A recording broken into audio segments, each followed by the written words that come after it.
Middle east చరిత్రలోనే అత్యంత శక్తివంతమైన బాంబులను ఇరాన్లోని కార్గ్ ద్వీపం మీద వేశామని ట్రంప్ ప్రకటించారు. అందులోని మిలిటరీ స్థావరాలను మాత్రమే టార్గెట్ చేశామని, ఆయిల్ ఇన్ఫ్రాస్ట్రక్చర్ను టచ్ చేయలేదని చెప్పారు. హర్ముజ్ జలసంధిలో నౌకలను అడ్డుకుంటే మాత్రం వెంటనే ఆ పని చేసి తీరుతామని స్పష్టం చేశారు. తన హయాంలో అమెరికా సైన్యం చాలా పవర్ఫుల్ గా మారిందని, తమ దాడులను తట్టుకునే శక్తి ఇరాన్కు లేదన్నారు.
ఇరాన్తో యుద్ధాన్ని మరింత తీవ్ర రూపం చేసిన అమెరికా ఇప్పుడు ఆ దేశ అగ్ర నాయకత్వాన్ని నేరుగా లక్ష్యంగా చేసుకుంది.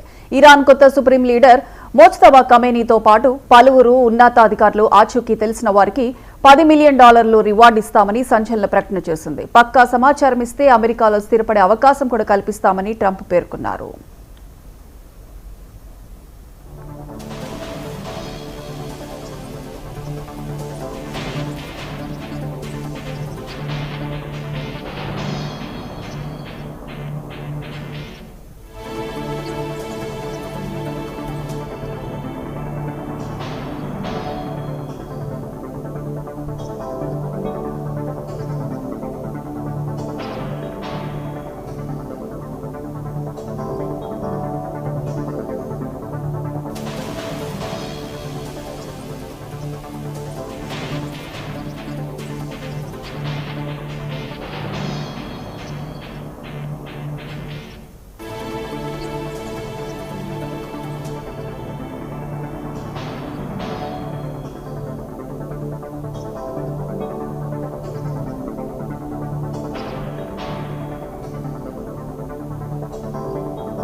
ఏపీ కేబినెట్ సమావేశం